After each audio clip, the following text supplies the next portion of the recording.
All right, everyone, how's it going? It is Monday night. It's another Living Force. It is a combo episode of Bounty Hunt and the Living Force. Got questions? We'll answer them in a second. But first, what's budget?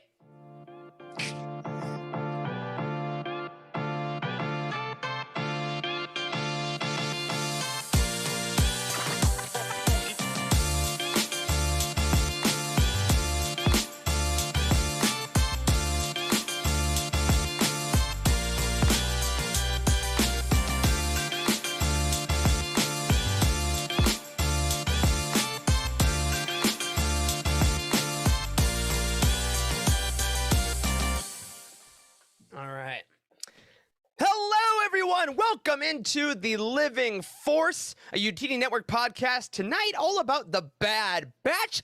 I'm one of your hosts, Eric Eilerson, and joining me tonight to talk about our favorite animated show, maybe, we'll find out, is the full cast of characters, starting with the bluntest doctor Tennessee has ever known, Dr. Corey Helton.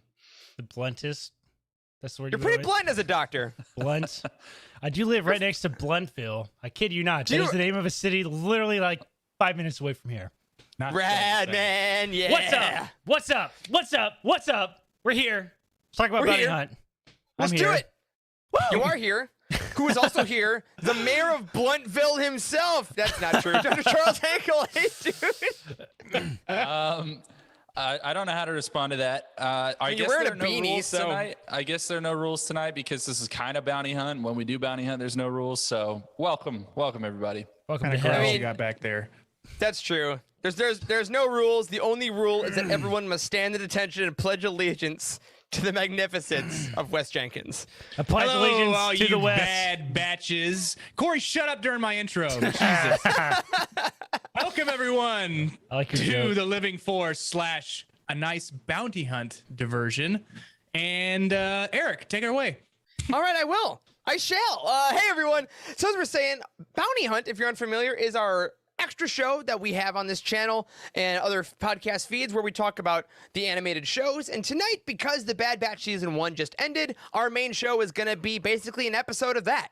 We're going to talk about the finale of the Bad Batch Season 1. Then we're going to talk about the season as a whole, give it the proper full show treatment that we thought it deserved.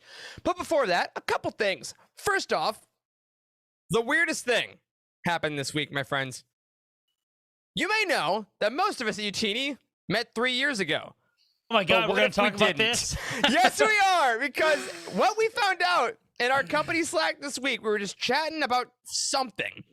And wait, listen, I have to. You want to set this up? I have to set the stage for you. Okay, set it up, Okay, so the year is 2008. It's a dark time. The U.S. economy has collapsed all around us. The housing market, where'd it go? The economy, no, what happened? I can't buy a house. I get a house for free. Oh my God. Oh man, 13 years ago, 2008. Eric, where are you living in 2008? I am living in Michigan, in rural-ass Michigan. I am at this point, it's the summer of 2008, right? So I'm about to enter my senior year of high school. Yes. In the sticks. You're old. I was in my freshman year of high school, in Goodness. The middle of nowhere, Georgia. My parents, God bless their souls, they're not dead. Just my parents. My parents. My parents own a farm in Kentucky. For some reason, they decided to buy a giant farm instead of a beach house. That's their problem. Whatever. Cool. We can have cows instead. All right. So we have this giant farm in rural Kentucky on the Cumberland River, and we would go there every summer for a couple weeks at a time and that sort of thing. And we were part of a church there. So this is like 5 hours from where I live in Georgia. Mm-hmm. We would go to church occasionally there while we were there, and they had a youth group that I would just go to because I had no friends up there, so I needed something to do. So my parents would just take me to the youth group or whatever. So I got hooked up with them up there, and fast forward to today, and not today, I guess. Eric, you want to tell the how this happened?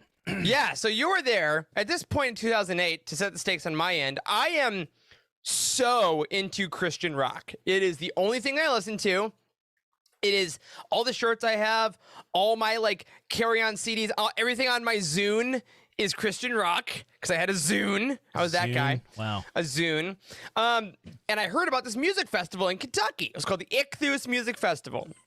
So I grabbed my mom and my best friend at the time, and was like, hey, you guys want to go to this 3-day music festival? You camp out. We had a pop-up camper, so we drove to Kentucky and went to this 3-day music festival. So for somehow, this week in our company Slack, we started talking, I think, about Christian rock bands at some point. I don't know how it came up. We were talking about cringy things that have happened in our past on the internet. Cringy things in 2008. And I shared this horrible image that my cousin sent to me where I told her friends were hot in like 2006. I'm like, what the hell? Yep. Cringiest thing I've ever posted on the internet, I believe. Eric, you posted some things, and you had some Christian rock. Like, Eric is in love. On my Facebook, I'm like, is in love with ChristianRock.net! ! It's so epic. And then I'm like, yeah, it was so epic. I went to this music festival in 2008, and Corey was like, wait. Guess where I was in 2008? Long story short, Eric and I realized that we were probably within 25 feet of each other in 2008. We both have memories of being at a specific band's concert, their show. Yep. I remember them throwing drumsticks. Eric caught one of the drumsticks. I'm not really sure if it's from that band. I may have the other drumstick. I definitely caught a drumstick and took it home with me as a souvenir, from the music festival. And Eric was like, you remember that we were trying to figure out if it was the same year, and Eric was like, remember it got rained out and the mudslides? And I was like, oh my God, that's the year I was there.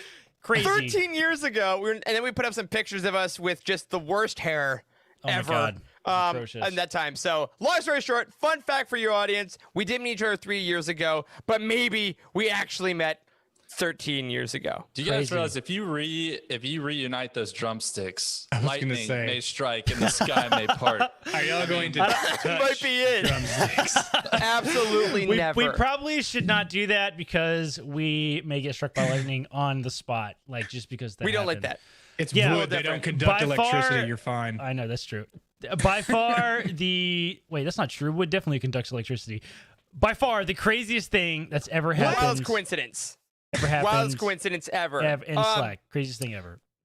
So we want to share that with you guys. Another thing I wanted to share is give a thank you to, I believe, someone in the chat, Angelia Richardson. Last week, left a review of the Clone Wars No Prisoners, the Rex and Ahsoka book. And you know what? I liked the review so much that I freaking bought it. So I wanted to say thank you. We don't own all the Star Wars books or have read all the Star Wars book, but the review seems so cool. I had no idea why I didn't have this book about Rex, who a lot of you know is my favorite, and Ahsoka, who is my favorite. So thank you, Angelia, for your review. I can't wait to read this when, but it'll look cool on the shelf is the point. So I can't wait to someday read that. Thank you for that. And to all of you writing reviews, if you write a review of a book that we haven't read and it sounds really cool, you might just make us spend our own money on it. So much appreciated. But speaking of people that spend their money on things way better than that, our Patreon! That's right. No new patrons or patron of the week this week, but what we do have is one final announcement that, guess what? This Friday, August 20th, is our Patreon event. It's been months in the making, literally, and it's finally here. I can't believe it. This Friday evening at 8 p.m. Eastern, we are going to be doing a drunk trivia night with the four of us, hosted by Timothy Guthrie. It's going to be a freaking blast. Our patrons have been giving questions to Tim that we don't know about. He has other questions and rules that we don't know about. So if you want to see us get really silly, you have until Friday to join our Patreon and join us for that night. And if you can't make it Friday night, that's okay. The video will be up only on Patreon for ever. Hopefully. Unless something really bad happens and we have to delete it from the internet forever because of reasons. I can't imagine how that could possibly happen when we all get incredibly intoxicated. But, whatever. Fingers crossed. We'll find out. Hopefully there will be a moment where an image is taken and it'll be put on a shirt, since that's hopefully going to be one of our new things that happens. Fingers crossed. I would absolutely love it. We'll see what happens. All right, now, let's do a semi-brief, but still fun, Star Wars Weekly Roundup. It's the Star Wars Weekly Roundup. I just love the music so much. This week, not a ton of Star Wars news, but what we did have was an event on Saturday that a lot of us took part in. partaken in with and things. I don't know. It was Free Comic Book Day, and I just wanted to show off, if you guys weren't able to get out, the 2 Star Wars comics that came out, which were a Star Wars Adventures, The High Republic Adventures, little one-shot here with Lula, Zine, and Ram Jamaram from Race to Crash Point Tower, and our first look at Star Wars The Edge of Balance manga. Did you guys get out to grab these on Saturday?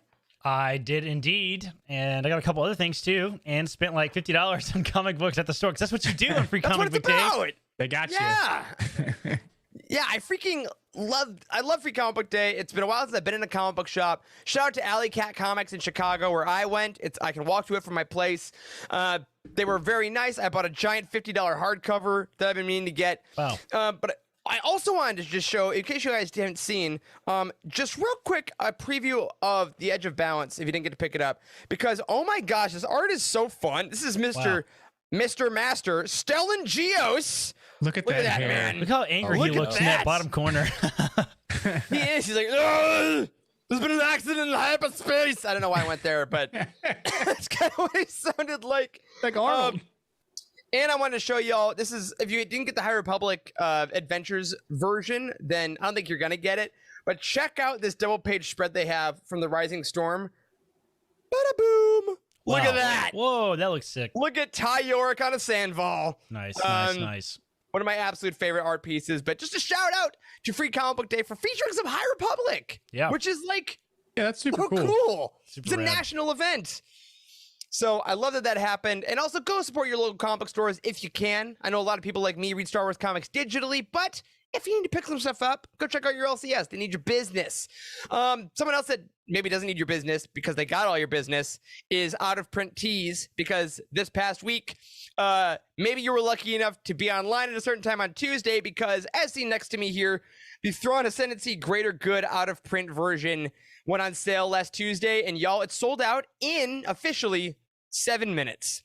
So a couple things about that. Number one, if you pay scalpers $1,800 for a book, that's the new price of the book. So you can, but like, I know the book sold out in 7 minutes. The book sold out in 7 minutes, and it was on eBay in 9 minutes. So Yep. dumb. so Dumb. if you're a scalper, Screw you in particular. hate you. But if you were lucky enough to get it, that's great. If you were not, and you maybe want some more exclusive books coming up, I gotta tell you, join our Discord community, because the Greater Good channel in our Discord was going. It was on to the minute stuff dropped. People were tagging folks. People were putting out links about buying stuff, and a lot of folks in our community were able to get it because there was a lot of communication. And just shout out to the Awesome UTD Discord for helping folks get these books, get these drops. There would definitely be one for Lesser Evil later on in the year, or maybe early next year, depending on how they do it. So if you want to get some of these exclusive books, whether it be Thrawn, whether it be anything else, jump at drewutini.com/Discord, jump in those book channels, and while you're there, have some fun conversations with folks, and know that some people like our trusty Be Nasty, Spice Den, other people are gonna post those links to make sure you can get these books and not pay up to 4 figures for them. Sorry, I've been thinking about the down payment I could get if I sold all my stuff. Anyway, if you want regularly priced things, you can also hit up the utini.com release schedule, because we are looking forward currently to the High Republic Tempest Runner, the audio drama that is coming in 2 weeks on August 31st. And then, of course, the Life Day Treasury, the upcoming book by George Mann and Kevin Scott on September 7th. And as we showed the preview of the High Republic Edge of Balance manga on September 7th. So check out that new release page, jump in the Discord, have some conversations, and get your next Star Wars book today or tomorrow or whenever you get paid next. I get it. Charles, we had a couple really good book reviews this week. Tell us about them. We did. So the first review we had came from Lando, who just reads like a heathen. He's always reviewing. It's incredible. Stuff. It's wild to me. And Lando read Heir to the Empire by Timothy Zahn, gave it 5 stars and said deserving of the label classic. Lando goes on to say, I've loved Thrawn and his journey in canon, with it actually being some of my most anticipated content coming up with the end of the Ascendancy trilogy and his name drop in The Mandalorian Season 2. I finally got to go back to his origins on my read through the post-RTJ Legends books. I was hesitant of just instantly accepting this book with the amount of praise I had seen given it by others.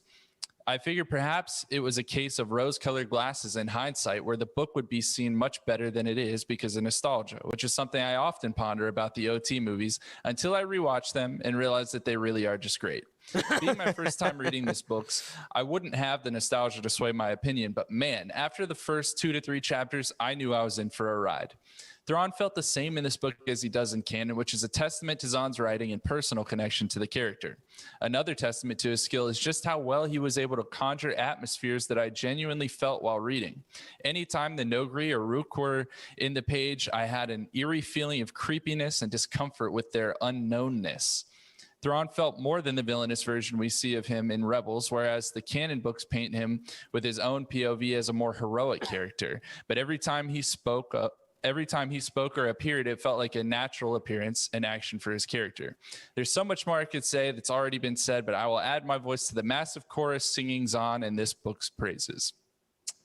So, yes, I'm glad that you finally got around to this book. I agree that it deserves all those praises, and it's exciting how much of it also is being brought into canon, not just how Thrawn acts and speaks and those sorts of things, but genuinely plot points from Legends. Zahn is bringing a lot of those back. For real. And again, a reminder, if you have not read Heir of the Empire, we just recently got that Legends Essentials collection version of it with that awesome new cover. That's right. And the second Thrawn book, I believe, is coming up on September 7th as well. Isn't that the next wave? They're doing second Thrawn? I think so. Yes. So, yeah, if you haven't read that yet and you want these like bigger books, sexy new covers, Thrawn with force-canceling lizards. That's all I got. It's been a while since I read that. I would say Rook in Heir to the Empire, I pictured him a lot taller than when I saw him in Rebels. So just It's a bit short for a stormtrooper, yeah. Rook, you're shorter than I expected. A lot of short jokes in Star Wars now that I'm thinking about it. What the hell, George? That's why Corey loves it so much. Oh my God. All right. Get out. Speaking of short people, Corey, would you please read Moonflyer's review? Yes, this review is by Moonflyer, and they reviewed The High Republic Into the Dark by Claudia Gray, gave it 4 stars, and said, Into the High Republic. This is a fun story that introduces us to some interesting new characters, but has a slower start. While Light of the Jedi starts action-packed like all of our favorite Star Wars movies, this book spends a lot of time developing characters and relationships. I love the unique characters Gray has put together in this adventure and how they work together. I love the concept that there are Wayfinder Jedi roaming around out there. I think it's an interesting concept that hasn't really ever been touched on before. The action picks up in the last 100 pages of the novel, which is where the book really gets good. I did find some of the twists a little predictable, but which is why I would probably score this book a little lower than a 10 on a 10-point scale, maybe a 7. I also agree with Utini's placement of this book in level 2. This seems like more like a should-read book than a must-read. Overall, this is another good start in Wave 1, and I'm sure we'll be seeing more of these characters in future stories as we delve deeper into the High Republic. I think that's pretty much on par with our review of the book. Like, yeah, I think as a Claudia Gray book, like, it stands out because she's an excellent author, but it had some places where it felt like it could maybe improve on. Also, really appreciate the shout out to the Utini reading order. I actually pulled it up. We haven't talked about that in a while. I picked this baby real quick. That's Tell right. people about it. So the Utini reading order, if you go to the website, you can find it. It's up in the top under the book section. It's just the Utini reading order. And this is a reading order that we've been working on. I mean, we add books to it every single time a new book comes out. And it really just highlights, like, if you have never read a single Star Wars book, these are kind of roughly the categories they're in. And we recently redesigned this page. It looks prettier. It's a little easier to read.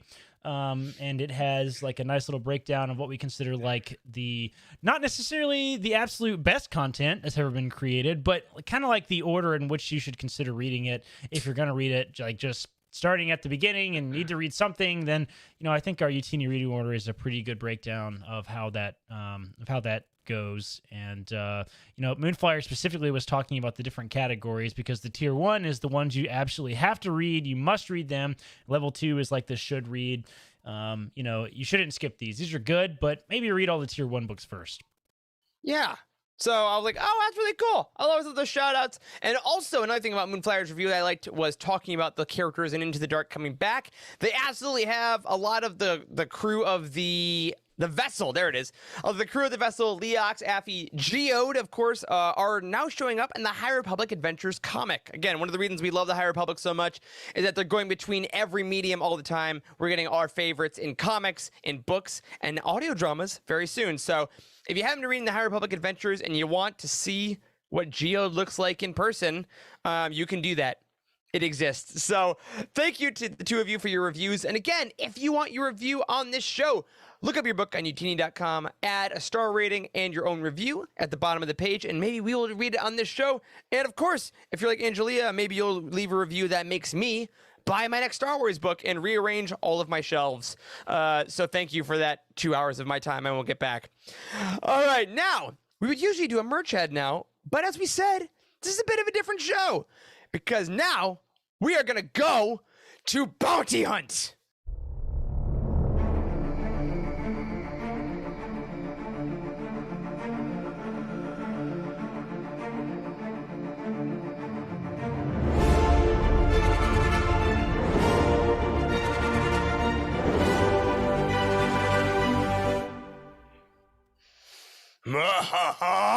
Welcome, everyone, to Bounty Hunt, a Utini Network podcast inside another Utini Network podcast. What we're going to do today is talk about the season finale of The Bad Batch. If you have not seen the episode, thank you for hanging out for the first part of the show. We highly recommend pausing here, going to watch it, or the whole season again, and then coming on back, because we are going to spoil it. That's right. Spoilers abound. It will be spoiled. We're going to talk about what happens. But we're also going to talk about the season as a whole. So all of you in the chat, let us know as we go on what you think about it. And if you've never listened to Bounty Hunt before, we'll see what happens. So we're going to do a brief summary of what happened. To remind you, we're going to rate it 1 to 10 and then talk about it. You fellas ready to talk about some Bad Batch? I haven't watched it. That was my impression of someone that needed to pause. Oh my God, that was so good. That was I authentic. thought so too. Thank you. I I've been working on it. Oh my goodness. Continue, Eric. Well, please, okay. Please stop interrupting. Now the air has been sucked out of everything. Here we go. Episode 16 of The Bad Batch. It did finally air. Episode 16, Kamino Lost. We open up on the Bad Batch trying to leave Kamino, and this basically lasts the entire episode. It is focused only on them. Throughout the episode, they meet trials along the way, like flooding compartments, power that is down, electric things, sea monsters, etc. But all along, Crosshair and Hunter debate their purpose, the purpose of the Batch. Whose side are they on? Are they actually on the run? Should they join the Empire? What is the purpose of the clones? Finally, though, they seal themselves in medical capsules and float to the surface, aided by a dying AZ. However, on their way up, AZ flees back for Omega, who's been hit by a bunch of debris, but his batteries die in the effort. Omega then breaks free of her capsule to go back for the droid, and in a surprising act of heroism, Crosshair takes his sniper and fires a grappling shot to bring them back to the surface of Kamino. Back at the Marauder, Hunter gives Crosshair one last chance to come home, to be a member of the Bad Batch once more, but he denies it. His place is now with the Empire. The Bad Batch leaves Kamino, with the whole structure now deep underwater, but back at another forested Imperial base that we'll talk about a bit later, Nala Se is introduced to a scientist wearing a uniform just like Dr. Pershing from The Mandalorian. She has some work to do. Season 1. All right, fellas. Let's go right into it. 1 to 10. Charles, I like what you're doing with your fingers there, with your thoughts. You first. 1 to 10. It's all coming together. So I'm steepling my fingers as one does when things all come together. I will give this episode. What did I give the last one? I think I gave it a 10. I will give this one a 9.4. I loved a lot about it, but I actually do think that it was not as good as the prior episode. But that's not to say that it wasn't fantastic. And the Easter egg at the end that I know we're going to talk a lot about is worth like at least 9.0 of those 9.4. Totally fair. Wes, how about you, dude? So I didn't manage my expectations, gentlemen. Can you believe it? What? I left room in last episode for this episode to get a 10, and it didn't surpass last episode, much like Charles. So I think I gave last episode like a 9.5 or 9.6. I'm going to give this one a 9.5 as well. I was hoping for a couple of things that were not revealed in this episode, but it was still really good. I mean, the music involved in this and then the reveals, it was super, super good, especially if you watch this in a dark room, then you got like the full cinematic experience. Really I saw on Twitter that I think the composers were like, shut the blinds, turn up. So like in the morning, I like paper clipped, like what I do for the show. I paper clipped all my curtains together, turned on the sound bar, and I'm like, let's go. Corey, 1 to 10. I will give this episode a 9, a little lower than both you guys. But yeah, I mean, I totally agree. It was a fantastic conclusion to the show. Those like split second little looks that we got at Kamino in the last episode, though. I mean, I think that's what won me. I think that's what's my favorite episode so far. So. Oh, cool. Let's hold on to that because I want to ask you about that again later too. I'm gonna go probably like 9.6. Right, I gave them a 9.8. Again, loved it a lot. Thought the last one was a little better, but like, I mean, I thought it was great. It was a very fitting end to the season. It ended the stories we wanted. Someone like Wes, I was like, oh, I wonder if we'll go other places. Like we kept talking about, Rex and all those things, but I think I was able to maybe manage slightly enough to not be too worried about that. Because again, we know we're getting season 2. So, first question though, let's address that. How do you guys think this episode functioned? And maybe both episodes, if you want to go there. How do they function as a finale to this first season? And how does this finale, this two-part finale, compare to other season finales we've gotten so far? Because we've gotten some great ones in Star Wars television, live action and animation. I think it's tough because in a lot of ways, the finale was fantastic. It is, I think if you look at the final 2 episodes together, like you're saying, it is one of the strongest finales we've had in a while. However, I will say it didn't answer the questions I thought it was going to answer. Yes, right. And it brought up other questions I wasn't expecting it to ask. That's right. So it really did subvert my expectations. And that piques my interest. But there's also that little thing that's like, wait, but I want to know this thing and this thing and this thing. And now that we know there's a season 2, I'm sure all that's coming. But it was not what I expected. Totally fair. Yeah, I think I'm with you there too. I saw a lot of people saying like, oh, if only they had been aired like, at the same time as an hour long. And as someone who like wakes up early before work to watch it, I'm kind of glad they didn't. But I do get that like treating them as one piece, I think is better. And I think as a finale though, I think this does stack up with things like the Siege of Lothal. I think the Siege of Mandalore is always going to be kind of.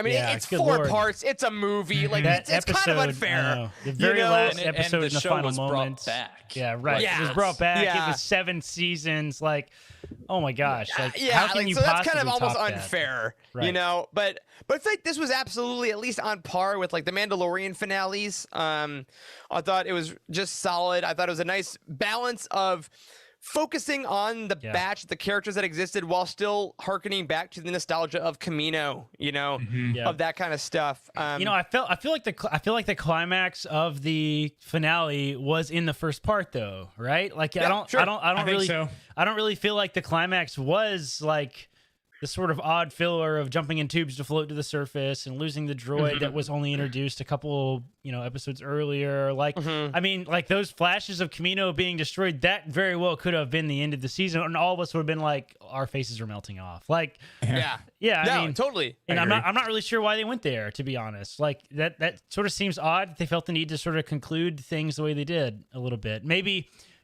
we'll ask the question later I want to address is like, where does this end up for the next season? Obviously, we're going to address that, but like, I don't know. They wanted to take time away from Kamino to like discuss the Crosshair like thing. So, yeah, it was. I think it's interesting how they they answer the questions that not just questions we had throughout the season, but questions we've had watching Star Wars forever.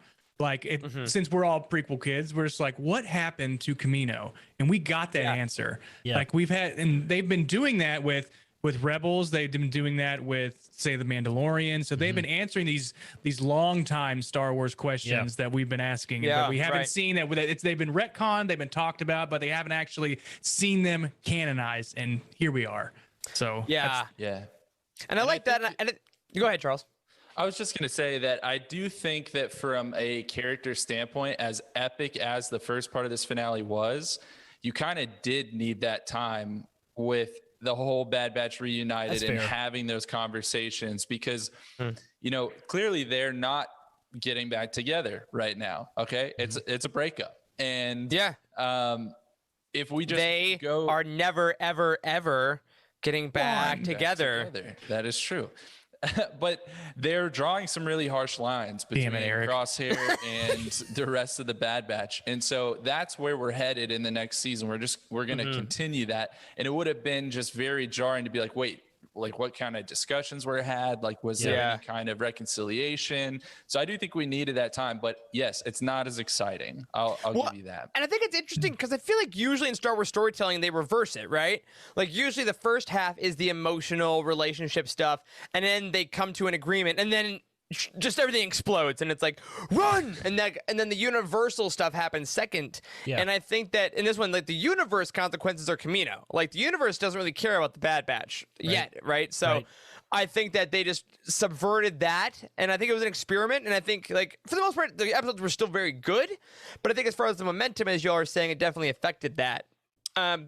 Which of course I do want to ask, you know, we have talked a lot this season about how sometimes when the episodes like focused on people that weren't the Bad Batch, we weren't as such fans. We're like, we want to see the group together. We want to see them going.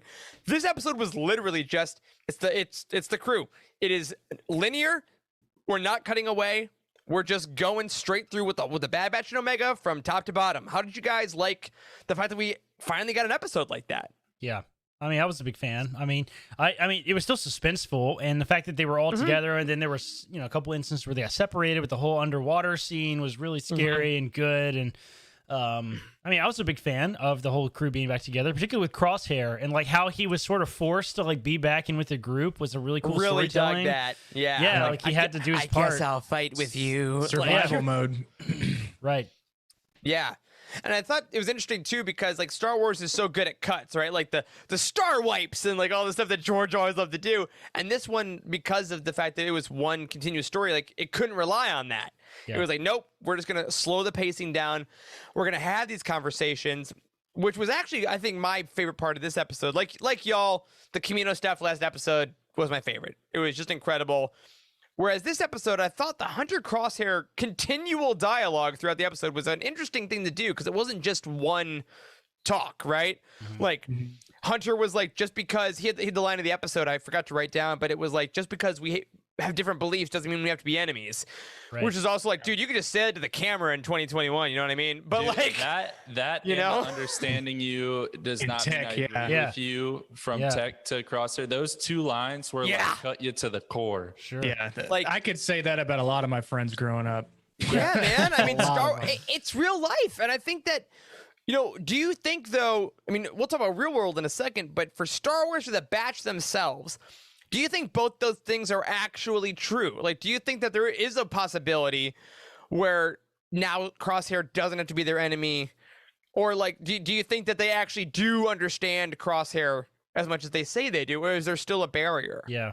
I mean, that's a good question. I mean, I definitely thought that was probably the most interesting part of this entire episode is that they kept readdressing the Crosshair problem, right?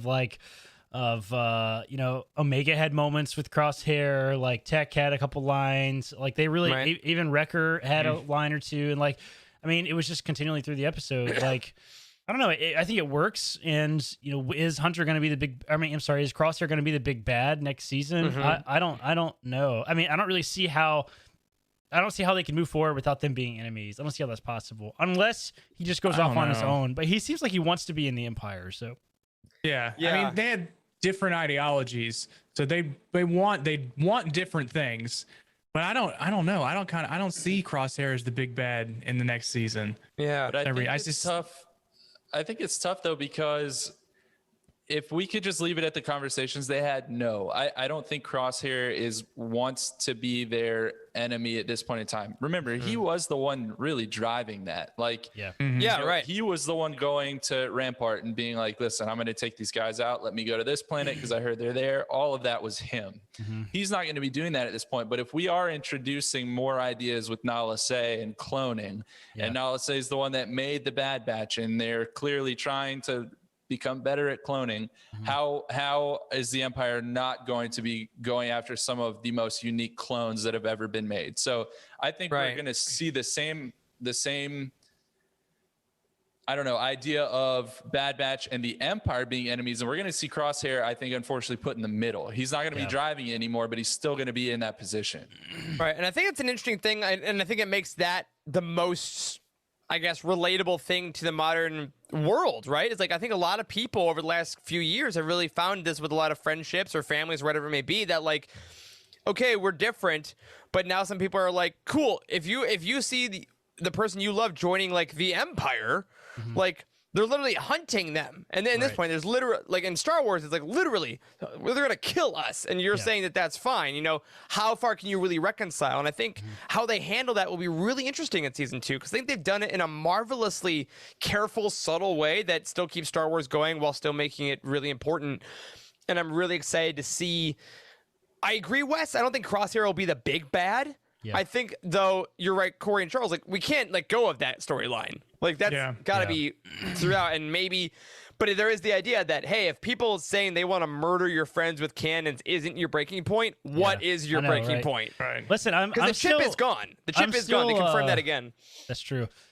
I'm still sticking to my guns that something is not right about Crosshair. Like, still, we still got, I think there was at least 2 different instances in this episode where he holds his head or he does something weird. Like, there's something medically going on, like where he's like having trouble with the brainwashing thing or something. Like, I don't know, man. It's weird. Why do they keep doing that?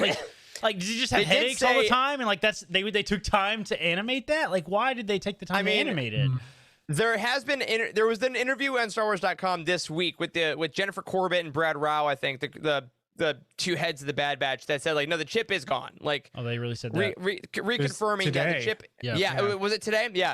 So like, it is maybe gone. It's gone, but still, something's going on with him. Like, maybe it's guilt. Maybe it's just I feel so guilty. I feel. So don't you guys do that when you feel guilty about something? I go, oh God, I feel so guilty. Gives me migraines. Here's a deep thought question for everybody. Do it. Do you think Crosshair helped them paddle back to the Marauder, or did he just sit there in the tube and let Hunter do it? That's what he looked like. I think he just helped, sat there. I think this might be a Callus Zeb type situation they're trying to set up, like the episode of Rebels where Callus like helps Zeb out of the cave, and they finally understand each other, but he still chooses to go back to the Empire. And then I'm like. So maybe they're pulling at that. If he helped paddle, then there's some retribution in there. He killed all of his crew in the last episode. He just killed them all. Like what? I still don't know what the hell the purpose of that was. I almost forgot about that. So those guys didn't even really matter. So guys, I murdered someone for you. Don't you see how much I love you? Oh my gosh. Dude. My question is, what is Crosshair doing on that platform after everyone else leaves? He's waiting for the Imperial Scouts to show up and pray that they do. Otherwise, he's just gonna die there. The time within, what's he doing? That's my point. Bit of a risk He's on a Crosshair. platform in the middle of an ocean planet, just crossing his fingers. I will say, I swear the scouts are coming. They're just wait another hour. Angelia and Rob in the chat here. Yeah, I just want to point out, Angelia says Crosshair is like loving that family member who has completely different views, but now there's more at stake than just an uncomfortable Thanksgiving, which is like, that's absolutely season 2 is like Thanksgiving for a season. And I think we're hitting a lot of issues now that maybe if you got that family member, tell them to watch The Bad Batch. And then who knows? You could bring it together, but it just swerves into Crosshair becoming Castaway. Oh my God, he turns into Tom Hanks. He has like a flight helmet with a bloody handprint on it. Oh my God. All right, so not the cameo we thought we were going to with Wilson, but the actual cameo. Let's talk about it. So today on StarWars.com. They released the data file for the episode. As they usually do, it's like, trivia and behind the scenes stuff and concept art. And today they showed concept art, which I believe we have, of the mountain at the end. And very clearly in the bottom, it says cookies. It mentions that the file name for this base is Mount Tantus. Mount Tantus. And then it says Wayland. So, for those folks that may not have read Heir to the Empire, or something else like we mentioned earlier, fellas, what is Mount Tantus? Do any of you know? I don't know. So, go ahead, Charles, do you know? Well, it's basically was like one of the, it's been a long time since I read Heir to the Empire, but it's basically one of the sites where the Emperor had one of his like kind of contingency things going on. That's where Sabaoth is. Okay, that's what I was gonna say. It's literally the mountain from Legends where Jorah Sabaoth is. You know, I think I made that comment like in the last episode. We were talking about it was 2 episodes back. We were talking about the mountain base or whatever. I said the mountains. We had the whole conversation about how mountains have been a big thing, and I said like Sabaoth was at a mountain. Like that was the thing in Heir to the Empire. So I didn't realize this was the place where it was though. Yeah, literally, it's Mount Tantus is the literal name of it, and then Wayland is another mountain. I believe it's from. I think that's from Aftermath or something. It's again Legends and canon, Emperor's contingency plans. They are bringing in the literal, and they posted that publicly, and they knew exactly what they were doing. So what do y'all think? Even if you didn't know it, you know it now. The official Star Wars account is tweeting out Legends names of mountain bases, and we got cloning going on. Are we getting any Heir to the Empire stuff? Like, what's the deal here? That's not an accident. No, it certainly isn't an accident. And like, we've been saying forever that deeming everything Legends and borrowing storytelling elements from that universe is a really cool way to go. And like, I'm glad we're not just retelling stories over and over again. Yeah, right. Sure. Like we're telling new versions and taking them and borrowing ideas. And I mean, you think they talked to Timothy Zahn about this first? I think they read the book. I bet they did. Absolutely not. No, I bet you don't think so? Dude. Or they talked to him last time about bringing in Thrawn. You remember that whole story he told about? They flew him out to tell him in person, didn't they? Yeah, I don't know. I guess it's more so maybe Marvel wouldn't. Star Wars might. I feel like Marvel's like, hey, we're making a story about your character. Here's a gift basket. We're going to make $1 billion. Sorry. They didn't tell Chuck Wendig about bringing in what's his name, but, they're still kind of pissed at Chuck Wendig, so I don't know. Yeah, slight differences between Zahn is still on retainer. That's right. I love the fact that they're bringing in Legends material. Like, Me too, man. It's so cool. I want Mara Jade. Please bring in Mara Jade. Like, I would love for her to come in as a character. Like, I realize like there are some like kind of bad takes. I feel like of people that are like bring in these characters and stuff, but there are a couple of characters from Legends that are just really good, fun characters. Another one is Talon Card is another really cool, another cool character. Mara Jade would be great secret character in a video game. Like get that reveal in a video game. Meet her. Yeah, I think so often though people are either in one camp or the other. They're either like, I took so much time to read all of Legends for decades, like bring it all back. And then there's other people who are like, no, they hit the reset button. Like canon is its own thing. But I think a healthy medium just makes sense because why abandon a great story point or a great idea just because it was used before? Like it doesn't make any sense. All the stuff from Heir to the Empire. Look, Lando just read it and absolutely adored it. It was one of our reviews. Yep. We're talking about how great it is, and now we're talking about a story point from those books, bringing to canon. What is wrong with that? I mean, absolutely nothing. I don't know how you guys read Legends, but when I read anything Legends now, like I don't read it and go, oh yeah, none of this matters. This is dumb. Why am I reading this? It's just like. This is the kind of the story that's loosely in my head until it's been proven otherwise. You know what I mean? Yeah, that's a good point. That's kind of how I've always treated it. And like with characters like Mara Jade that haven't been introduced yet, maybe like they can certainly do that without like breaking canon, right? They could make her a romantic interest of Luke Skywalker, but he doesn't marry her and have children with her like he does in Legends. Like, what difference does it make? Like, it's still a similar story. Like Thrawn in canon, in his canon storytelling, shares a lot of similarities with Legends, but also there's so many differences. Like they still brought in Rook into Rebels. Like the East Lemiri aren't there, but and I think that's the key is you can still take these ideas, these characters, bring them in. And I think bringing Tantus in was just such a cool thing because honestly, even if it goes nowhere else but saying, hey, they're cloning on Tantus, like that is a Legends thing. That in itself is something. I think that's really cool. And I think that, you know, like you joked earlier was about managing expectations. I think that's the key. Yeah. Is like anything we get, it's awesome. Are we gonna get Luke? Probably not. But you know, all we know is that what was Dominic Monaghan's character in Rise of Skywalker? Beaumont. All we know is that Beaumont's line of cloning secrets that only the Sith knew is completely false because apparently everyone knew about cloning. Which once again proves that he was an unnecessary character. All right, so anyway. Absolutely.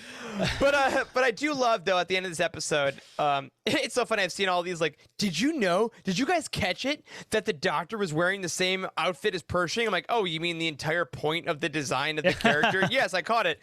But I love that they're like, hey, here's some Legend stuff.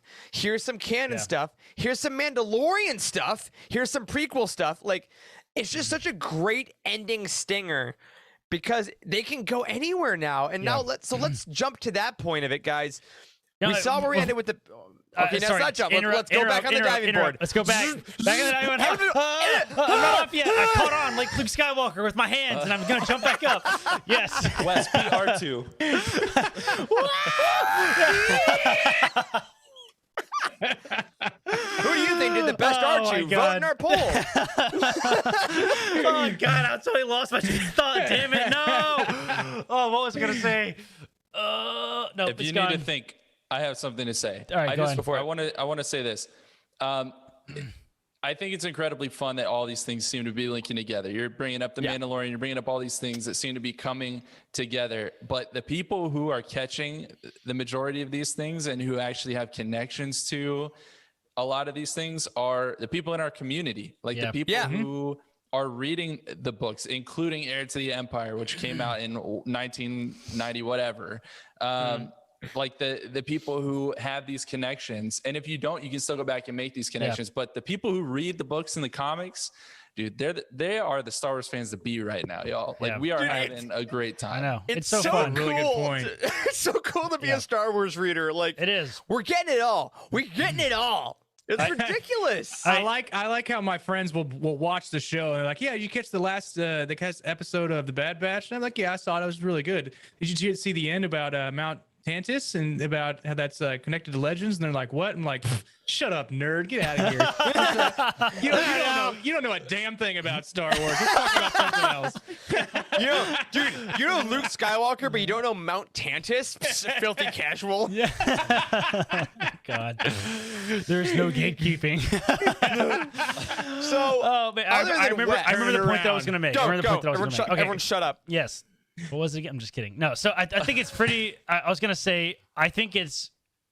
Let me see if I can formulate this thought correctly. I find it a little ironic that we've taken a story point that most people, I think most people, as in most reasonable Star Wars fans, like all of us here, a lot of members of our community, we're generally fairly unhappy with the Palpatine is back, raise the Palpatine thing in the Rise of Skywalker. Is that a fair assessment? Yeah, sure. Okay, yeah, a somewhat implausible thing, maybe, which has been now kind of fixed in the books, blah, blah, blah, whatever. I think it's kind of funny that, like, and also I'd like to point out that decision largely appeased to the super pro Legends community. Like, it did. Like, because people really loved that. There is a subsect of that that's a pretty toxic part of the community. We don't have to go there, but the point I'm making is, like, a kind of bad... Sorry, my wife is home, so my dog's gonna go crazy. A kind of bad, maybe a bad story point is leading like that. A bad story point to the casual Star Wars fans like us, like, is gonna end up being like the sort of pivot point of like a bunch of really, really incredible storytelling. And like, we thought that was a bad decision to bring back like Palpatine and stuff, and it looks like we're gonna be eating our words like big time because now they're bringing back all this legend stuff, like the Mount Tantus thing. Like it's super ironic, like to me, that like the Palpatine storyline has been the focal point of all of this, and I think it's gonna allow the storytellers to do some really, really cool stuff. And we didn't really like that decision initially, so I hope you're right. I really do hope you're right. Yeah, I do too. I have two thoughts on that. One, we all know the dark rises and the light to meet it. So that makes sense. But two, I think they were brilliant because they're like, again, who knows what they're talking about, right? But they're like, who's really frustrated a lot by the Rise of Skywalker cloning things? A lot of the prequel kids, a lot of the folks that really bought into the Rey Nobody, where a lot of our age group really felt that. So what are we gonna do? We're gonna take that storyline and we're gonna make it Kamino, baby, because y'all bitches love Kamino, and you're like, we do. Bitches love Kamino. You're right. There it is. That's how it is. That's how it is, though. Like it's like it's not retconning, though. That's what's so kind of annoying about it. Like it just works. There's no sense of justice to me because it's not retconning. Like L. Rob said it really well in the chat right now. He said patching up plot holes is Star Wars storytelling gold. Like it's so true. It's Rogue One. It's like no, it was a design flaw. What do you mean? But why not? Why not try to make it better? I agree. Like, there's no reason. It's what we all want. I know. It's fantastic. It is exciting. It's exciting that like all of this is sort of, you know, expanded universe material, right? Like it's all like not in the context of like Legends is the old expanded universe, but like all of this is expanding on the films, right? The films are like the baseline of everything, and we have TV shows and comics and books, and all of this is just adding so much value to the films. Like it makes everything important, and it makes people want to watch all the ancillary material and read all the ancillary material because like there's so many awesome details in this. Like we're gonna know the name of those cloners on Exegol in like 4 years, and it's gonna be like, oh my god, it's Yakapata. Like I don't know, like whatever. But I do want to say real quick before we get to the kind of overall season ideas and then looking ahead, let's just take a second, y'all, to appreciate the animation of this finale, because they're like, you know what sucks to animate? Water. You know what else sucks to animate? Fire. And they're like, that's the... I literally caps like this in the outline. I'm like, the animation on these two-part finales, it's a film. These are film stills, and you can't convince me otherwise. Like, it's incredible. Like, I want us to think about Clone Wars Season 1, and then I want us to go here. Holy crap.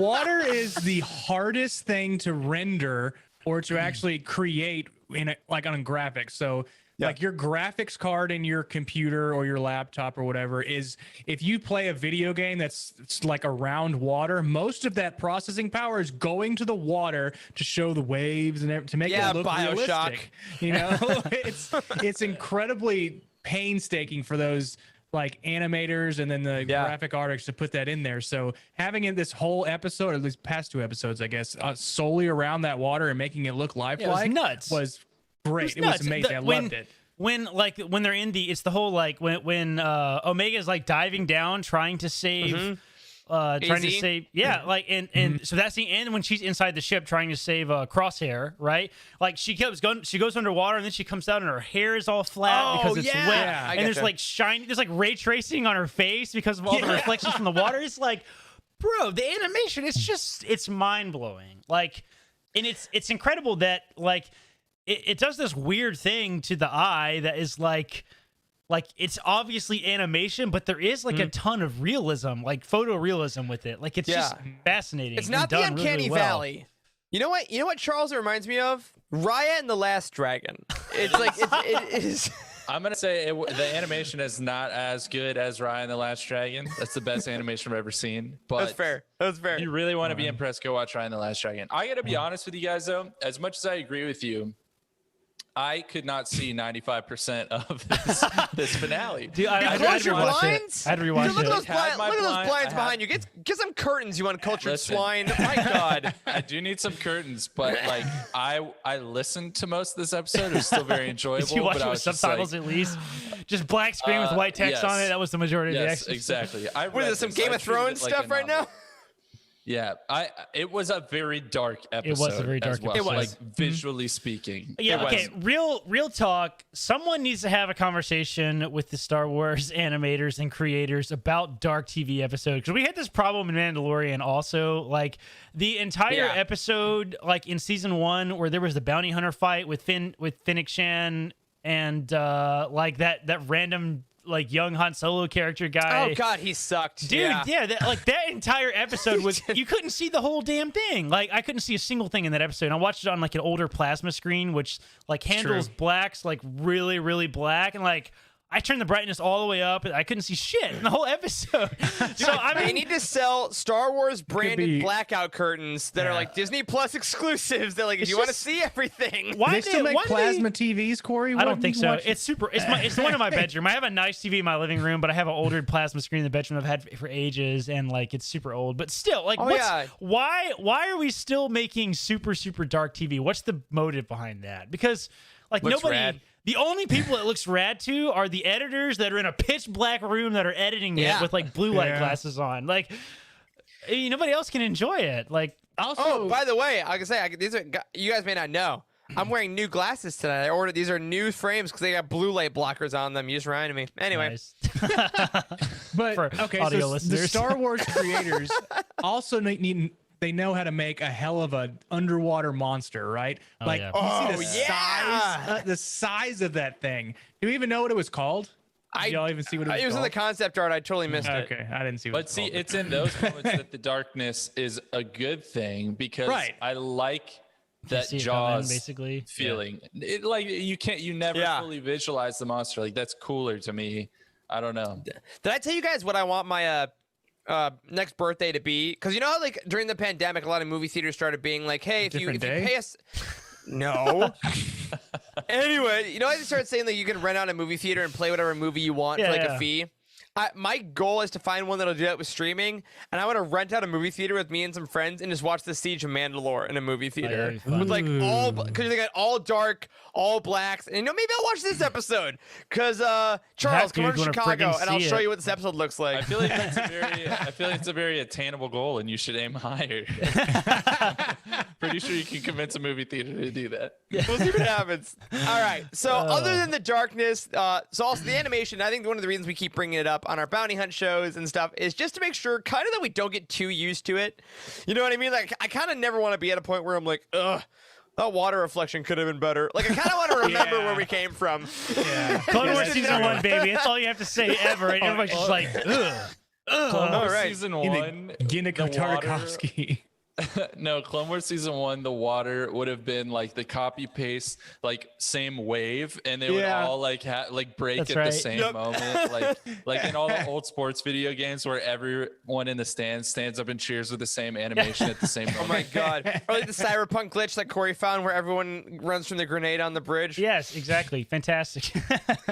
All right, so let's go to some overall season questions. Let's start with the rough one. Let's get it out of the way. Guys, your least favorite episode of the season. I think we might all have the same answer for this one. It's the one. It 3 episodes ago? It's the bug episode, the infected episode. It was dumb. Yeah, the episode was probably. dumb. I didn't enjoy that. Charles, you weren't on that episode. Is that your least favorite episode? Yeah, I would say so. Yeah, I don't. mine It too. just Was there anything in that there episode? will be payoff, but Yeah. I don't know. Was there anything in that episode that we can remember that had anything to do with the following 2? No. Bugs, that guy. But like, but even They if it introduced didn't, that it new was like character. Had the, I mean, they might bring the Pikes back, but the story didn't even have anything to do. There's no concluding value like to the Pikes. Okay. Either, so, I mean, So Pikes were in it. The Pikes were cool. Yeah. Yeah. Pikes. But I think there's also like other episodes in the season that didn't, like the cut and run episode, the second when they met Cut the clone, like that didn't really have any huge lasting consequences, but it was still well made. That's true. So now let's go the other side of the coin. We want to get that out of the way quick because we don't want to be negative. What's your favorite episode of the season? Previous episode. Yeah, Part 1 of the finale. For Return to Kamino? Yeah, Return to Kamino. The destruction of Kamino was the greatest thing I've ever seen in Star Wars animation. Like seriously, like that scene might have been my favorite scene in all of Star Wars animation. Oh, my alarm's going off. Keep talking. I would put that up there. I would put that up there with like Maul versus Ahsoka in the Siege of Mandalore. Like, yeah, that's really good. I feel that it was that impactful. Yeah, for real. I mean, the whole end of the Siege of Mandalore when it's like all of Ahsoka and Darth Vader comes and sees the helmet. It's like I mean, that stuff. Just thinking about it, man, gets me in the guts, man. But like, man, that Kamino scene was absolutely incredible when they're running through the hallways and the building is empty, and we get a little glimpse of that this episode when. Which we didn't actually talk about that. Do you remember that moment where like Omega pauses and like looks at all the tubes or whatever that are out with like what was up with she's that? like, this is where she's like, this is where we came from. Did you, like, I think remembering? Did you have Yeah. the moment of doubt that I did of like, are there babies in there? Are there some babies in there? I did. I did. They leave the baby? And there were not. There were not. Like, I'm pretty sure there were no babies in the last episode, but are there babies in there? There might be some babies in there. Hey, baby, go die. Oh man, I definitely had that thought this time, and I was just like, but then I realized the point they were trying to convey of like, this is where we came from, whatever. Yeah. But for a second, I want to. Highlighting Rampart, I mean, that guy is an evil SOB. Yeah, he right? is. I mean, Yeah, he is. he just sits there and watches it. And I he's like him. I hope they do something with like him him. later on. He's a great villain. He's a great he is. villain. If Oh, we're he's gonna sticking talk around. If we're going to talk about things that we question, I think we have to talk about this. I know I'm backtracking, but did anyone else here question Omega's decision to exit her go get pod AZ? to go get No. AZ? Because I totally did. because Stupid ass he decision. can't drown. She can. Like, Yeah, you I can know. come back for him at any time. No. provided you make sure you In the survive. oceans of Camino? Bro, No, they were Do at you the know- bottom. They were at the bottom. It's not that deep. I mean, they know it's it. Right. They know exactly where they were because it's where all the And old famously, facilities used to nothing be. ever moves in the ocean. Well, also famously, you have a tracking unit anytime you need one, and so On a That's dead right. Could've droid? come back. Dude, I don't know. it was right below the For- platform for her where char- they know for her where the character- coordinates are.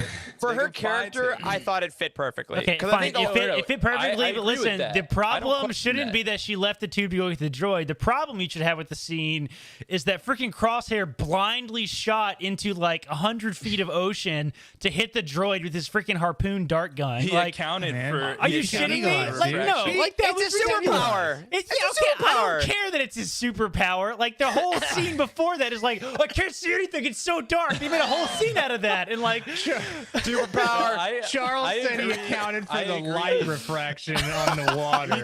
That's You would have great. to. You ever do that, That experiment is- as a kid? With yeah, you put the thing down, yeah. the water. oh, I thought I was gonna hit him, but she was actually over there. My bad. My bad. Exactly. He just It's spears all Omega. basic science, Corey, you idiots. It fits Omega's character. I agree with you 1,000% on that, but I still think it's a stupid decision, just common Foolish. sense wise. It I don't was know. foolish. I will agree. I will say though, I want to real quick throw a little love on a couple other episodes in the season because I think I agree that was my favorite one, the second to last one. A couple other ones Recency bias also. So yeah, a couple other ones that were really great. Reunion, the one where Crosshair tried to blow them all up in a ship. Remember that with that the was rocket? really good. That was really good. That was Big incredible. Fan. Big fan. Actually, that one, because that had Cad Bane in it. When Yeah. Cad Bane that one might returned be in, my holy favorite. smokes. Yeah. Battle Scar is also great. The one with Rex where they got their chips out and Wrecker went crazy. That was a good one. Yeah. That one was Alright, really yeah. incredible. And then the Fennec Shand Cad Bane fight. I Yeah, that was mean, really when they good went too. to that other facility, like the middle of, I think this was a really strong mid season, which we don't often get. Agreed. Just thinking about all those episodes, this has been going on for 4 months. Wow. May the 4th. Yeah. Or 3 months. Yeah. 3 months. Okay, so that's a long time. I feel like we've been doing this every week and we've been talking about it, so it's been recurring, but this show's been going on for a while. Yeah. Yeah. I mean, hell, the pilot, remember Kanan? The pilot was Oh, yeah. incredible. Pilot was really good. Oh man. Listen, And I just started to watch Rebels again, and he's like, "Yeah, my master told me the last thing she told me was run," and I was like, "I remember that," yeah. and they put it in there after that was created. Holy Oh my God. crap. And if you're watching Rebels, you can listen to the Patreon exclusive podcast, The Ghost Crew, with me and Charlie that comes out every other week where we talk about Rebels.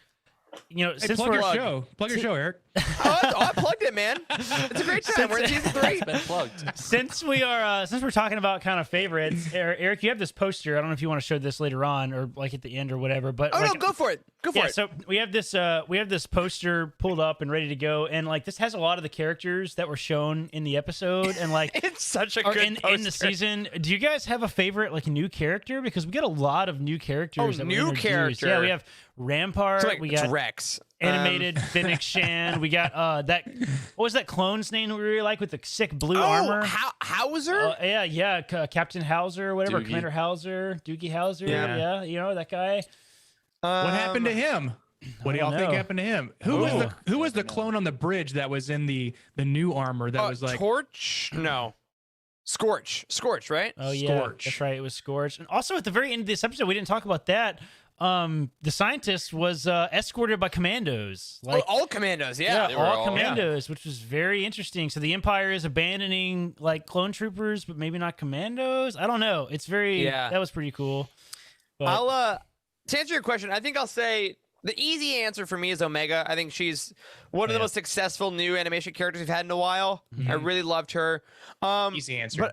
But I'll say Hauser. I think the more I think about it, like he didn't really have much screen time, but he had such an impact. And I think that he kind of, based on our conversation, changed the way we started to think about the regs and about like, okay, maybe the inhibitor chips aren't all or nothing. And I think the fact that this one character kind of changed the entire thinking of a decade and a half of inhibitor chips, that's a lot of power. And they put in all those pauses when he was speaking, right? So they made him think like, oh, he's thinking like this. He's got a conscience somehow. And his hair is great. Like Great he's hair, hot. He's a hot dude. What's the last thing we saw of him? Is he just still in the brig? He's still locked up, and we don't know what's happening with him. I think so. Okay. We'll see. Again, season 2, the easy answer is like everyone goes to Rex. Everyone goes to Rex. Nasty brought up Sid in the chat as a great new character, and I would agree with that. Sid's rad. Mostly because Matilda's mom is the voice, but Rhea I actually really do like Perlman. Sid. Rhea Perlman. Rhea Perlman, yes. I found Sid to be a little annoying, honestly, as a character. Like I mean, she was a plot device, but that's kind of like all I really get out of her. But I mean, her humor was fun. And like, I'm glad that we got a fat Trandoshan. That's funny. Just a different Normalize Trandoshan, it. Yeah. I like Rampart. Who doesn't hiss? She doesn't hiss. Rampart's. Yeah. Rampart's awesome. Rampart's dope. Rampart is. I think season 2 they're gonna pull like a. Well, he's the guy that destroyed Kamino. Yeah. Like that's. Listen, huge thing. we need more competent, brutal Imperial commanders like Tarkin. We need more people like that because like whenever something bad has to happen, they always do. It's always Tarkin, right? I'm just like, come on, he can't be the only. I know he's a Grand Moff, but he can't be the only competent one, right? Like all the other Moffs are portrayed as morons, like in all of Star Wars, right? So, so it's Gideon. Yes. Rob asked a great question in the chat because it seems to happen quite a bit. Is Vader going to show up at all? Vader. Man, I mean, season 2 of animation. I always forget that Vader's around. Dude, maybe that would be a hell of a cameo. Please do that. How did we not ever think about that? I don't know. Dude, I want Fallen Order Vader, though. Like, there's no Fallen chance Order, to Scary Vader, just get away. Rogue One Vader, like where they're just running for their lives. He's killing everybody around him. Please, give me that. I feel like it would make sense for him to show up like some. I don't know, in some way connected to the Mount Tantus stuff, but even as I'm saying that, I wonder, does Vader know about that? I don't know. That's like, probably not yet. Is that, but like, is it a secret being kept from him? Because in the Lord of the Sith comic, right? Because we're directly after Order 66 still. Like, we're within like weeks, months. Like, in the Lord of the Sith comic by Charles Soule, again, great read, y'all. If you haven't read it, it's exactly this time with Vader. He's still doing his proving himself to Palpatine stuff, right? So, like, I'm not sure if he'll be brought into a show. Yeah, good question. Hey, Eric, it's time to wake up. Eric, your tater tots are burning horribly in the oven right now. It's time to give my cat her medicine, you insensitive bastards. Oh, I'm glad Lucy's doing good. Yeah, she's doing all right. She's doing all right. Vader would be an incredible cameo. I would really like to see any. While we're on cameos, anybody else you guys would like to see in season 2? Oh, yeah, Bail would be good. Yeah, Bail would be fantastic. What about Sabe? That would be fun. Wow, that would be amazing. I mean, that would be fun. So much fun. What if they're like, hey, you know how they hung out in this bar with Sid? What if that bar with Sid just becomes then the rebellion base with Bail and Sabe? Like, we need another main base, and I'd be like, I would die? I don't know. Like, it would just be or okay, here's an idea. Here's a crazy, I don't know if it's as crazy. This is like a synergistic idea. This is like a business idea, right? What if we see a young Cassian because then it leads into Andor. It lets people be like, there's a 1-episode cameo with Cassian having them on a mission, so that when you watch the Andor show, people are like, oh right, he was in the Bad Batch, and like, yeah, that would be fantastic. That would just be smart marketing. I wouldn't want a direct cameo of this person, but I'd like him to walk across the screen and like acknowledge the clones or acknowledge the Jedi. The Cal Kestis, just like That'd be fun. flash for a second or two and then just walk off. Yeah, that would be great. Wow, that would be. They've already been on Braca, right? That's right. I've never done that before. That would be rad. We got a lot of good answers in the chat. We got Caroline saying Moff Panaka. Would be great because he's a Moff on Naboo now. JJ Kars, Young Thrawn, Yularen. I like being asked. He's Moff Gideon. What if he's like helping to run Mount Tantus? Because he knows. Oh yeah, he's all into the cloning Moff stuff. Gideon. Speaking of Moffs, he's a scary dude. That would be really good. He had the lab in Mandalorian, so he's got to know what's going on, right? Yeah, that's true. Man, there's a question. How long after this do they start doing the cloning stuff? Because they still have to learn from Nala Se. Right, so we need like a period. Yeah, but I mean, they probably have. I mean, they've assembled scientists from all over the place, right? So they've probably some element of that already. So Jabba. You can get. What about all the villains? Jabba. Oh, Dryden Voss. Yeah.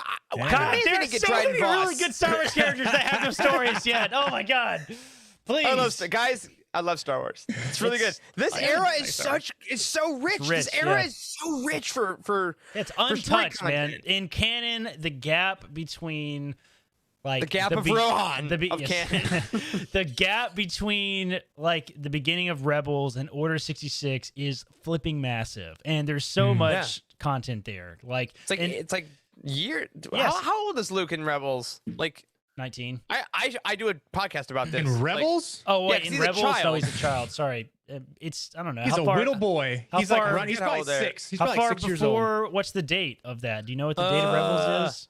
I should know. Trevor is shaking. Someone tell us what the date of Rebels is in the chat. Yeah. No, there's a lot of there's a lot of time. A lot of time there. And like now that we have the sequel trilogy, like all of that had to have been created during this era because it's so massive. So, I mean, you got 19 years to figure it out. Like First Order contingency 14 plan. years. None of that has been explained yet. None of the First Order origins have been explained yet. Angelia, great point. Luke is 1 day younger than Ezra because Ezra's birthday is Empire Day. Because he was born on the day the Empire took power, and that's the day before Luke was born, or day after Luke was born, because Luke was born obviously the day before. So Ezra's like, what, 14? Corey? Bye, Corey. Oh my God. Melted off It's of his 14. screen. It's 14 years between Order 66 and Rebels. Thank you. That What you're saying is maybe the prophecy might not be about Luke Skywalker, It could Harry be about Potter, or Ezra. Neville Ezra. Longbottom. It might be about Ezra is the Neville Longbottom of Star Wars. And we know how much Figured you it love out. Ezra, Corey. Tell us how my much you love God. him. Shut the hell up, Wes. Yo, That is the biggest mind melt moment I've ever had on this show. I did not know that was a thing, but yes, that totally makes sense. He's born on. What the hell? Come on. So wait, when we see Luke Skywalker in The Mandalorian, if Ezra's alive, he's the exact same age. Yeah. Just, No, not the exact same age. Yeah, fine, a day off. It's not the same year necessarily, is it? No, if Ezra, I'm saying somewhere else in the galaxy, if Ezra is alive during the Mandalorian timeline, right, which is what we assume the Ahsoka show is going to be about, is finding Ezra, he will be the age that Luke is because they were born a day apart. Right, because Wow. So the What Bad the hell? Batch, guys, Is Ezra really Luke? No, I'm kidding. no, he's Ezra. That's going to be the name of this episode of the podcast, so we get as many clicks as possible. Oh my God. Luke? Okay, wow. I have also been mine. All right, so let's, as we come to the close of this episode, we're all going to need to take a nap after this. Thank you to chat for blowing our minds with that fact that we've all known. Yeah, I But I feel guess like we never knew put that, but together. I've never assembled it. Like, I've never put it together that Luke was born on Empire Day because that, that's the whole point of that's how the Empire was created because of freaking Luke and Leia. So, like, Jesus, that is, I can't. All right. I just can't. So- It's too much. let's ask some base questions now as we look back at the season 1 of the Bad Batch. We've talked about our favorite episodes. We've talked about what we think might be coming.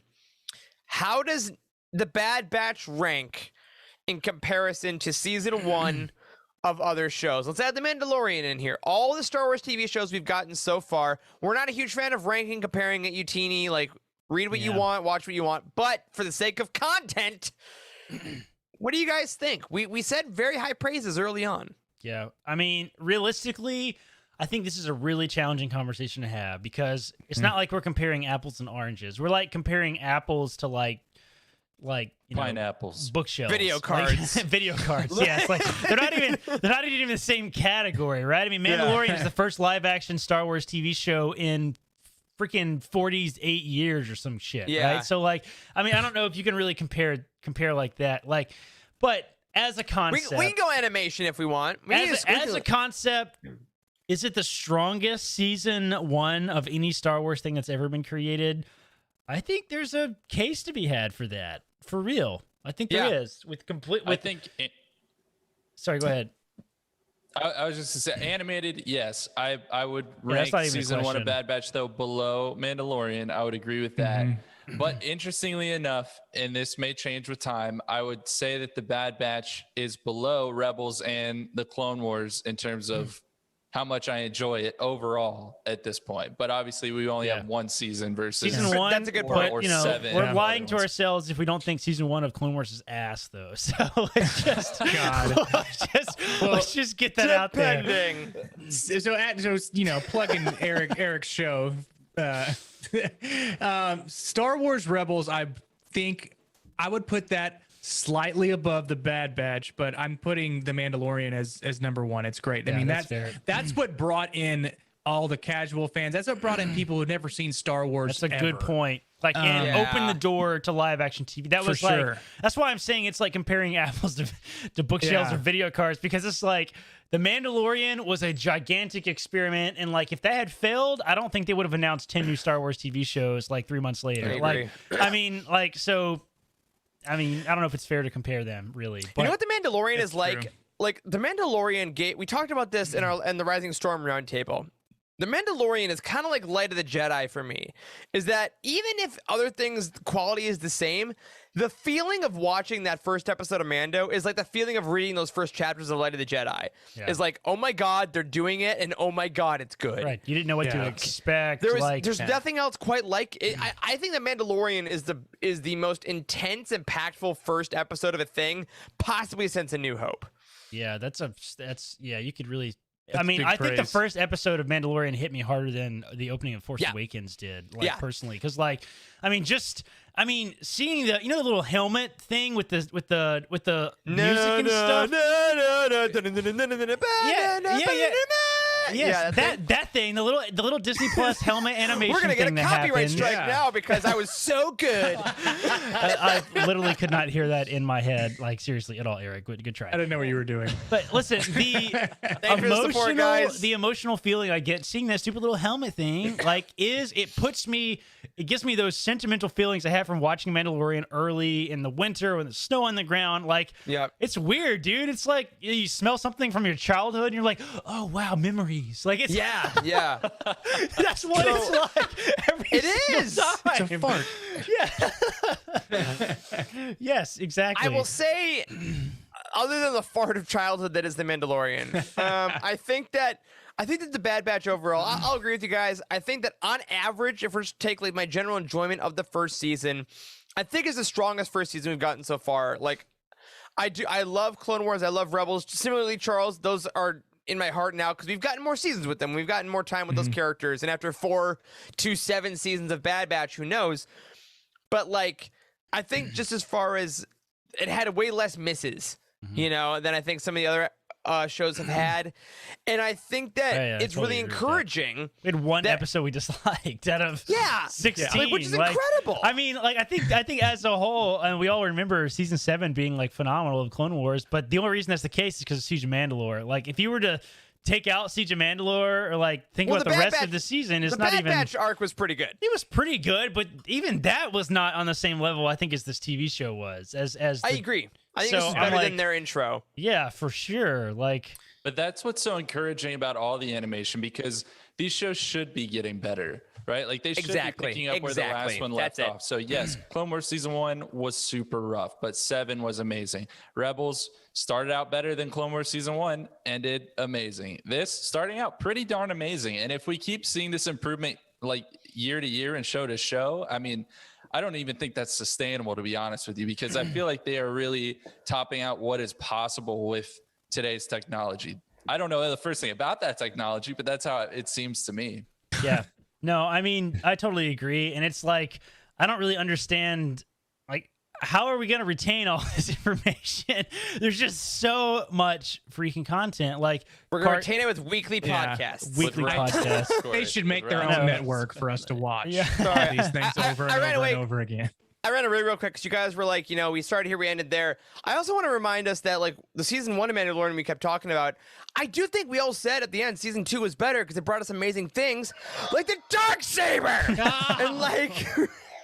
Let's get a good look at that, Eric. I assumed you went to go get those tater tots from the oven.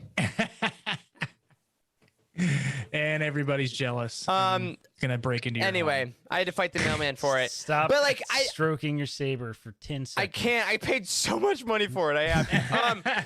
But like, I think that's just the cool thing, that a bunch of these shows are getting better with each season, and a bunch of the books are getting better as they go. Like, the quality is rising as it should. I mean, that's life, right? everything you do year after year should kind of get a little better because you know more and you learn more, and like entertainment is going that way, and Star Wars is definitely going that way. Life finds a way. That it does. That is one big pile. I'm just kidding. And also, there's a Jurassic Park thing on Netflix for the movies that made us. Really good. Watched it the other night. I'm going to tell y'all, in case we forgot, a lot of people are saying the Book of Boba Fett is the next thing we have to look forward to. It is definitely not. Visions it is not. coming up soon. Visions, baby. Next month. Next month. What the heck? Month? It's too much. It's too much and not enough, all at the same time. Dude, we're gonna get that droid with his hat. I want the hat droid. It's like, so in medical school, Charles, you remember this? In medical school, they tell you there's a triangle of sleep, social life, and studying. You only pick 2 in the triangle. I think for life there's like social life, Star Wars, and sleep. And you only pick 2 of the 3. Like, seriously. They also say in med school that it's like trying to drink from a fire hydrant or from a fire hose, and that's how it feels being a Star Wars fan right now too. It's that's like it. Content. And of course, as B Nasty reminds us in the chat, one other thing we have to look forward to, we won't be doing a bounty hunt episode on it. We just want you to enjoy it. Next Wednesday is going to be Chapter 16, Behind the Scenes, the Disney Plus The Galleries show. Yes. They're doing that Luke Skywalker cameo episode. So just enjoy that. And of course, we will be back with Bounty Hunt, not on the regular Living Force show. I'm so glad we did this, though. It's so fun to do the season endings on this show. Yeah. We'll probably do that. But depending on how Visions is released in September, we'll be back with Bounty Hunt, either doing individual episodes, maybe we'll do a recap, but stay tuned for that. If this was your first Bounty Hunt, this was much more reined in, if you can believe it, than our normal Bounty Hunt episodes. Less swearing, maybe. Yes, so I hope you enjoyed it. Fellas, before we get out of here, any last thoughts on the Bad Batch Season 1? Because now, Friday mornings, we got no more Bad Batch for a little bit. It's only Ted Lasso now. Which is also great. Do you think we get another 16-episode season? They do like these long episodes like they did Clone Wars. I do. Me too. I do. Me too. I think they have this animation down, and they have the right people behind it that can pump these out every week, or just I agree. Predictions for number of seasons? Anyone? 3. Yeah. Star Wars does come in 3s. 4 from because Clone Wars 7, Rebels 4, Resistance 2, Mando till they stop making money. Like, come on. Yeah. Do you guys think that there will be any time lapse between season 1 and season 2? I will hope it pick up immediately, or is it going to be a year later? Like, what do you think? I think it'll be immediate because, one, I think they want to use the same model for Omega. But 2, I think that if it was a year of Crosshair being in the Empire, not tracking him down, I think they'd be like, well, why didn't he find him? Well, what are you doing? That's a pretty good Patrick Star. No, this is Patrick. No, this is Crosshair. I just want to know why Hunter didn't give me a kiss when I was leaving. I want the Bad Batch prank calling Crosshair at his desk at the Empire. That would be incredible. Yeah, no, I think 3 seasons would be great. 2 was guaranteed, I think, out the gate. I think we never quite know the ratings of Disney Plus. They don't have to tell anyone anything if they don't want to. But the subscribers have gone like crazy. And I do think in November there's going to be a Disney Plus Day, I think they said, where they'll announce a bunch of upcoming stuff. So when is D23? That's not a yearly thing, right? That's an every other it's year every thing? other year. It's Celebration Every and 2, D23, right? I think, right? Yeah. So COVID probably threw a wrench in that. Are they going to do anything this year? Probably not, I guess. No, I think just the D20, the Disney Plus Day is what they're doing instead. It'll be like the virtual call where we found out all the Star Wars shows. Maybe we'll get some dates for Book of Boba Fett. Maybe we'll get dates for like whatever's coming up in 2022. Isn't that generally around August 23rd? I thought it was. That's why they do it. Oh yeah, but they pushed it. Yeah, it's in November this year. Oh, okay. November. Okay. They announced it. I forgot what it was. 23rd. But that's coming up, y'all. Maybe. In the meantime, read the books you haven't read. Watch the shows you haven't read. Watch Ted Lasso. Don't attack me Star like Wars. that, Eric. Keep building your trailer and watch Corey's videos about building a trailer. Yeah, that's right. I published a new one today about air conditioning. Woo! There it is. I love air conditioning. Well, that's great. All right, folks. As a reminder, though, we are going to be coming at you with a couple regular shows coming up. We got a while before our next roundtable, which will be Out of the Shadows. Keep an eye out. Hey, you guys, have any of you started that book yet? Yes. I bought it.